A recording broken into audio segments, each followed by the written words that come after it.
यह कहानी जातक कथाओं से ली गई है। प्राचीन काल में एक बहुत ही धनवान व्यक्ति रहता था। उसके दो पुत्र थे। उसका ज्येष्ठ पुत्र बहुत ही तेजस्वी था। दोनों भाई धीरे धीरे बड़े होने लगे। कुछ दिनों बाद उनके माता पिता का देहांत हो गया।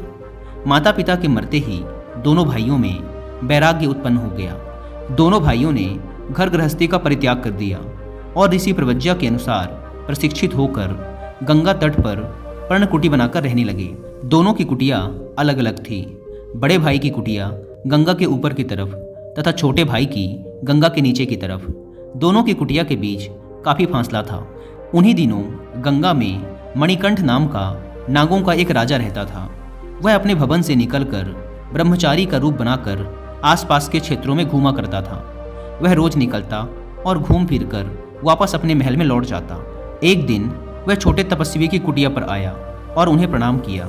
तपस्वी ने उसे आदर के साथ ब्रह्मचारी समझकर कुटिया के अंदर बैठाया।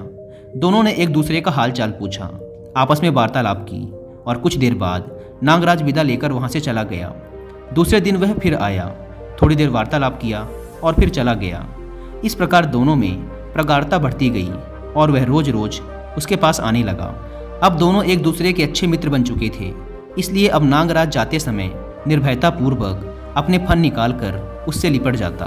फन उसके ऊपर छत्र की तरह लहरा देता। इस प्रकार वह अपने स्नेह का इजहार करता। तपस्वी को उसके इस रूप से डर लगने लगा। डर के मारे वह खाना पीना भी ठीक से नहीं खा पा रहा था। वह बहुत दुर्बल होने लगा। दुर्बलता के कारण उसका शरीर काला पड़ने लगा। उसकी आंतें सटकर पेट में चिपकने लगी। उसका चेहरा एकदम कुरूप हो गया था। एक दिन टहलता हुआ वह अपने बड़े भाई के पास गया। बड़े भाई ने अपने छोटे भाई की यह दशा देखकर उससे पूछा, तात, तू इतना दुर्बल क्यों होता जा रहा है? क्या कोई रोग लग गया है तुझे? तेरी शरीर की दशा बड़ी ही बुरी हो गई है। क्या कारण है इसका? छोटे भाई ने बताया, तात, मेरे पास नागराज ने रोज तपस्वी के वेश में आना शुरू कर दिया। वार्तालाप होने लगी, विश्वास बढ़ता गया। अब वह रोज आने लगा। अब जाते समय अपने असली रूप में आकर मेरे शरीर से लिपट जाता है एवं फन को मेरे सिर के ऊपर लहराने लगता है। मेरा अनिष्ट तो कुछ नहीं करता, किंतु उसके भय से मेरा खाना पीना हराम हो गया है। मैं उसके डर से सूखता जा रहा हूँ। अपने छोटे भाई की यह बात सुन बड़े भाई ने पूछा, क्या उसका आना तुम्हें अच्छा लगता है? छोटे ने कहा, नहीं। बड़े ने पूछा, जब वह तुम्हारे पास आता है तो कौन से गहने पहन के रखता है? छोटे ने कहा, मणिरत्न। यह सुन बड़े भाई ने छोटे भाई के कंधे पर हाथ रखते हुए कहा, मांगना सबको बुरा लगता है। अगली बार जब नागराज तुम्हारे पास आए तो तुम उसके बैठने से पहले ही कहना, कृपया आप अपनी यह मणि मुझे दे दें। सुनते ही वह तुरंत लौट जाएगा। दूसरे दिन जैसे ही वह दरवाजे पर आए उससे फिर मणि मांगना। तीसरे दिन जैसे ही वह जल से बाहर निकले उससे मणि मांगना। वह मांगने से तंग आकर तेरे पास आना बंद कर देगा। जो आज्ञा। यह कहकर छोटे भाई ने बड़े भाई का अभिवादन किया तथा अपनी कुटिया में वापस लौट गया।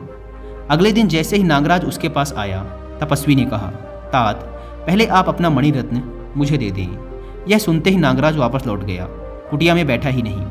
अगले दिन जैसे ही नागराज द्वार पर आया, तपस्वी ने पुनः बोला, तात, कल आप सुनते ही लौट गए थे, आज तो मणिरत्न मुझे दे दें। नागराज आश्रम में प्रवेश किए बगैर ही वहां से लौट गया। तीसरे दिन तपस्वी नदी के किनारे खड़ा इंतजार करता रहा। जैसे ही नागराज ने जल से निकलने के लिए सिर बाहर किया, तपस्वी ने कहा, तात, आज तीसरा दिन है। मैं 3 दिनों से आपसे मणिरत्न मांग रहा हूँ, आज तो दे ही दीजिए। नागराज पानी में खड़े खड़े बोला, तात, इस मणिरत्न के प्रभाव से ही मुझे बहुत सारे ऐश्वर्यों की प्राप्ति होती है। तुमने याचना करने की हद कर दी। तेरी यह याचना मुझे उसी प्रकार लग रही है जैसे कोई युवक पत्थर पर तेज की हुई तलवार लेकर किसी को मारने हेतु डराए। तेरा मणि मांगना मुझे दुख देता है। मैं यह मणि तुझे नहीं दे सकता। आज से मैं तुम्हारे आश्रम में नहीं आऊँगा। इतना कहकर नागराज ने जल में डुबकी लगा दी तथा फिर कभी बाहर नहीं आया। एक दिन अपने छोटे भाई का हालचाल जानने ज्येष्ठ तपस्वी अपने छोटे भाई की कुटिया में आया। अपने छोटे भाई को स्वस्थ देखकर उसे बड़ी प्रसन्नता हुई। उसने कहा, तात, तुमने देखा, किसी से भी उसकी प्रिय चीज मांगने पर उसे मांगने वाले के प्रति द्वेष होता है। नागराज 7 रत्नों से परिपूर्ण है। धन की उसके पास कोई कमी नहीं है, लेकिन उसे भी उसकी प्रिय वस्तु की याचना अप्रिय लगी। कोई भी इंसान मांगने वाले इंसान को पसंद नहीं करता। कोई भी यह नहीं चाहता कि उसकी प्रिय वस्तुएं उससे मांगी जाएं। इसलिए अनचाहे और बुरे लोगों से छुटकारा पाने का सबसे अच्छा तरीका यही है कि उन लोगों से उनकी प्रिय वस्तुओं को मांगना शुरू कर दो और फिर वो धीरे धीरे खुद आपसे अपनी दूरी बढ़ाना शुरू कर देंगे।